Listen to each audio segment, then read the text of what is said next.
Hai, kita berjumpa lagi pada sesi yang kedua bersama Bincang Santai bersama-sama Ibu Lisa Anggraini, Direktur Eksekutif Lembaga Pelatihan Entrepreneurship Al-Ahmadi Entrepreneur Center. Baik, Mbak Lisa, bagaimana dapat menemukan aturan merek Al-Ahmadi ini sebenarnya setelah sukses jatuh bangun memulai pelatihan-pelatihan seperti itu, lalu tiba-tiba menemukan sebuah merek. Merek ini bagi sebuah bisnis juga penting ya. Karena mendapat nama ini kan Ahmadi ini kalau tak salah kan tokoh entrepreneur Melayu yang sangat kenal di dunia usaha sampai ke Singapura kemana-mana. Boleh cerita bagaimana menemukan itu? Baik, Pak Farida. Jadi setelah jatuh bangun Batampos Entrepreneur School, terus kemudian alhamdulillah kita terus berjuang. Akhirnya komunitas tadi saya sampaikan bahwa entrepreneurship itu tidak diajarkan tapi ditularkan. Jadi pola pembelajarannya nggak cukup hanya training tapi pembentukan community. Di community itulah kita secara berkelanjutan berinteraksi dan penularan itu di situ dilakukan gitu. Terus kemudian komunitas kami kan buat Pak, kita yang penghargaan. Dulu awalnya namanya Batampos Entrepreneur Award. Terus kemudian Pak Rida minta cari yang memang melekat di daerah kita ini, lokal jenisnya apa. Kami carilah, Pak Rida waktu itu kasih clue. Ada dulu perusahaan syarikat dagang di sini, tapi kemana-mana bisnisnya. Namanya dipunyai oleh Raja Ahmad waktu itu di Kerajaan Riolingga. Akhirnya kan kita cari ya Pak. Akhirnya saya menemukan namanya Al-Ahmadiyah Sarkah atau Syarikat Dagang.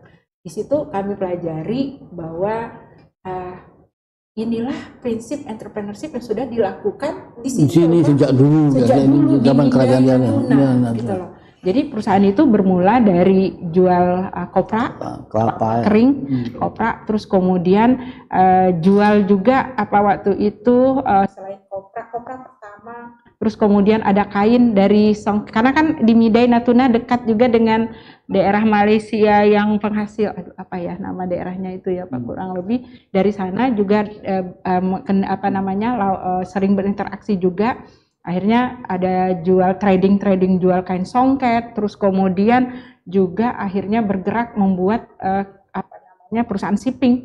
Jadi karena kan kopranya kapal, jadi nggak perlu gunakan orang lain lagi. Nah dari sana kan pengembangan bisnis, terus juga buat perusahaan batu bata sampai buat percetakan berkantor di Singapura. Jadi di Singapura itu adalah kantor cabang untuk perdagangan dan juga percetakan. Nah itu spiritnya entrepreneurial banget kan Pak. Setelah itu saya pelajari dan akhirnya kita juga waktu itu seiring itu saya ingin melekatkan di lembaga kita ini spirit yang sama dan sangat melekat dengan daerah ini kan Pak. Terus kemudian juga kebetulan juga waktu itu komunitas bisnis kita tidak hanya di Batam, jadi ada di beberapa kota di Sumatera. Kita membentuk komunitas-komunitas bisnis yang mereka itu berasal dari UKM-UKM yang mengikuti kompetisi bisnis kita, terus kemudian juara. Mulai dari lomba, semacam lomba.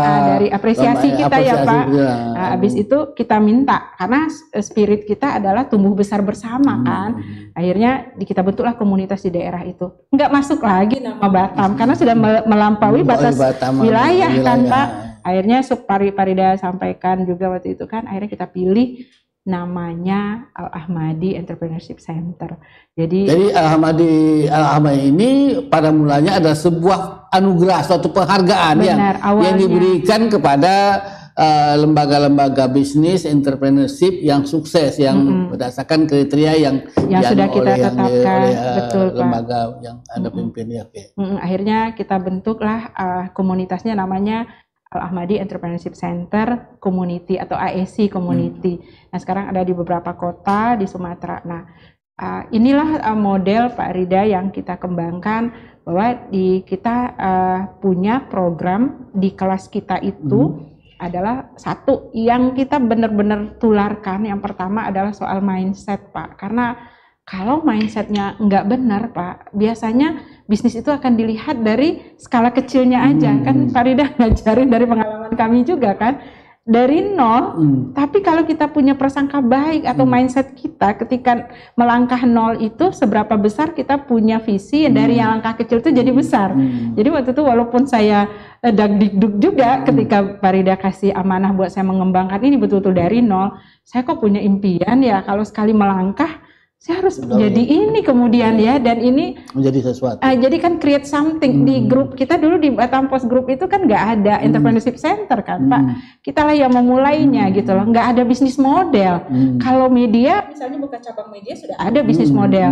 Kita kan nggak ada entrepreneurship center, kita nggak ada. Kita mulai dari nol. Tapi waktu itu memang saya punya impian ketika saya diamanahkan ini tidak hanya jadi yang seperti ini, tapi saya ingin ini betul-betul bermanfaat bagi orang banyak. Walaupun saya waktu itu nggak tahu jalannya, tapi semangatnya itu, spiritnya itu kan, Pak. Itulah mindset, itu kita tularkan, kita sampaikan di peserta training kita. Terus attitude, nggak hanya mimpi besar kalau attitude-nya nggak ini nggak seimbang, nggak nopang, nggak jalan kan. Tiba-tiba ketika ada apa istilahnya sedikit aja ada ujian udah panik, apalagi sekarang nih Pak di situasi seperti ini, kalau udah panik kita nggak akan lihat opportunity, Pak.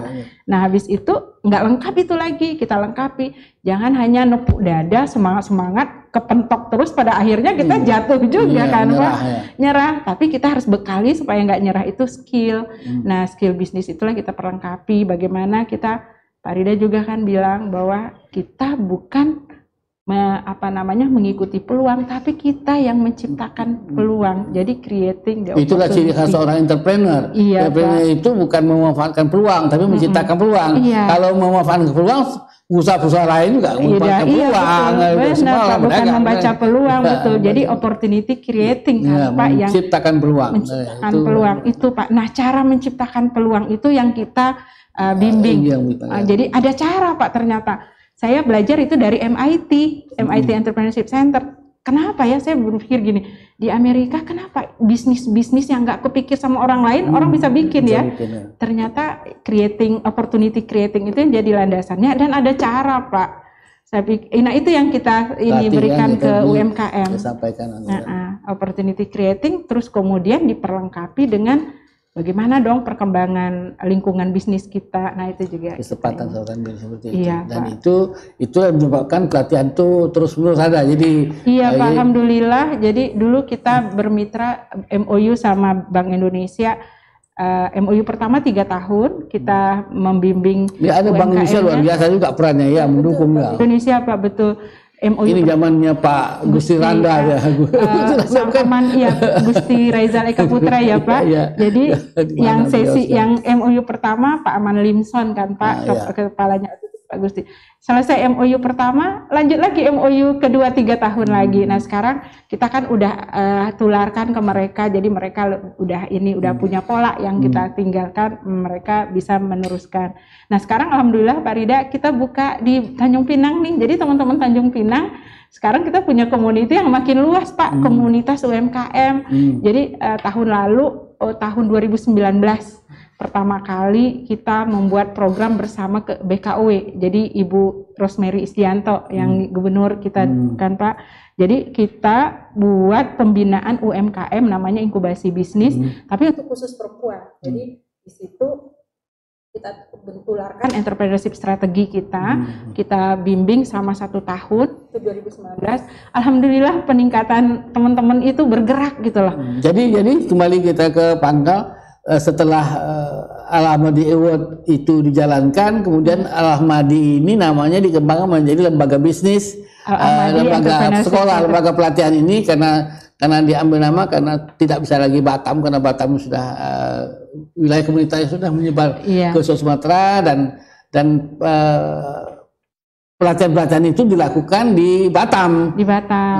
Tapi juga Pak, selain di Batam, karena kita juga bermitra dengan beberapa lembaga kan, Pak, di luar Batam, kita juga Hubungan dengan Pak Ciputra bagaimana nih melanjutkan hubungan itu sama setelah itu terus menerus ada komunikasi dengan lembaga apa Universitas Ciputra. Ya, jadi Universitas Ciputra dan Makprus itu kan beda beda tokenya. Yang satu tokenya Pak Ciputra, satu tokenya Pak Hermawan Kertajaya itu pakar marketing. Yang satu tuh entrepreneur tulen itu soalnya. Iya. Jadi Pak dengan UCIC alhamdulillah gitu Pak, karena kita diasistensi sama beliau itu sama Universitas Ciputra Entrepreneurship Center itu 3 tahun Pak. Jadi 1 tahun waktu itu saya ke Jakarta tiap bulan. Jadi pesawat paling pagi, berangkat pesawat paling pagi, pulang pesawat paling sore, yang dari Jakarta. Tiap bulan sekali. Itu bulan sekali. Tiap bulan sekali. Kadang ada yang 1 bulan 2 kali gitu. Jadi saya belajar seperti apa entrepreneurship ditularkan. Jadi kerjaan saya hanya dari pagi ke bandara sampai di Jakarta, dari bandara ke Jalan Profesor Satrio di kantornya Ciputra. Habis itu belajar jam 3 saya harus ke bandara lagi pulang ke Batam. Itu. Tapi dari situ akhirnya. Jadi base-nya IC ini masih tetap di gedung Geraha Pena Batam itu. Waktu itu sudah pada mulanya. Iya, di situ Pak base kita pertama gitu. Pelatihan segala macam tetap dipusatkan di situ. Terus kemudian setelah itu dalam perjalanan saya ingin mengembangkan juga marketing ya Pak dan bisnis manajemen untuk korporasi. Jadi setelah UMKM kami melihat pasar besar lagi yang belum kita garap ya Pak gitu loh, itu dunia korporasi. Kenapa kita tidak ambil ya peluang ini gitu loh. UMKM tetap bukan kita meninggalkan karena core bisnis kita di UMKM. Tapi kemudian kan kita harus berkembang, kita harus bertumbuh, kita harus pikirkan juga cash flow. Kalau di UMKM memang kita lebih banyak sosialnya Pak Rida gitu loh, lebih karena lebih banyak keluhannya, lebih banyak natap tangis ya, kegagalan ya. Dunia besar kan lebih banyak untungnya. Akhirnya kami ngelihat ini pasar. Waktu itu saya undang Pak Hermawan Kertajaya waktu itu Pak Pak Hermawan Kertajaya ke Batam. Dari situ langkah awal, alhamdulillah dibukakan Allah, kita diseleksi, menjalani seleksi Al-Ahmadi Entrepreneurship Center karena saya ingin mengembangkan pasar baru untuk dunia korporasi karena perusahaan ini harus tetap hidup dan harus berkembang. Nah, akhirnya alhamdulillah kita terpilih jadi license partner cabang resmi Makprus sehingga program-program kita lebih berkembang. Jadi kita memberi solusi tidak hanya untuk UMKM sekarang, tapi juga untuk dunia korporasi Pak gitu. Makprus mengajarkan tentang marketing ya. Iya Pak. Tapi kalau Universitas entrepreneurship itu entrepreneurship ya, ketangguhan sebagai seorang pengusaha. Iya. Tapi kalau Makprus lebih kepada bagaimana mengembangkan pasar seperti itu. Jadi betul Pak. Sehingga jadi seorang pengusaha itu nanti komplit, ada ilmu ketangguhan, ilmu mencari peluang, ilmu mensiasati pasar, tapi ada juga pasar yang besar yang sudah menjadi sebuah pasar global, jadi berdagang secara lebih modern, lebih smart, itu yang diajarkan oleh Makprus. Iya Pak, alhamdulillah. Karena justru sekarang Pak Hermawan bilang bahwa kita selaku profesional bekerja di sebuah perusahaan nggak bisa lagi di masa pandemi ini Pak dengan prinsip profesional. Nggak cukup, kita butuh yang namanya entrepreneurial. Jadi apa itu barangnya itu? Apa makhluknya itu? Makhluknya itu. Jadi Pak, makhluknya itu adalah kita sebagai karyawan, kita bekerja layaknya seorang pemilik bisnis. Oh, jadi kita jadi owner dari perusahaan itu juga. Iya, jadi attitude kita, sikap, gitu. Sikap memiliki, sense of belonging-nya ya. Iya, terus kemudian nggak lagi ngitung, istilahnya Pak Jeki Musri, Anda masuk jam 8, pulang jam 5 selesai. Bisa saja Anda hari ini pulangnya jam 10, karena tantangan bisnis luar biasa Pak. Karena perusahaan itu kan masa depan kita sama-sama itu. Jadi entrepreneurial sekarang masuk ke dunia kebersamaan itu. Iya, Oke, sisa kita break dulu sesi yang kedua ini. Kita masuk nanti ke sesi yang ketiga dengan cerita yang lain lagi. Hai, kita break dulu sesi yang kedua ini. Kita tunggu sesi yang ketiga. Kita lanjutkan bincang santai kita dengan Mbak Lisa tentang entrepreneurship.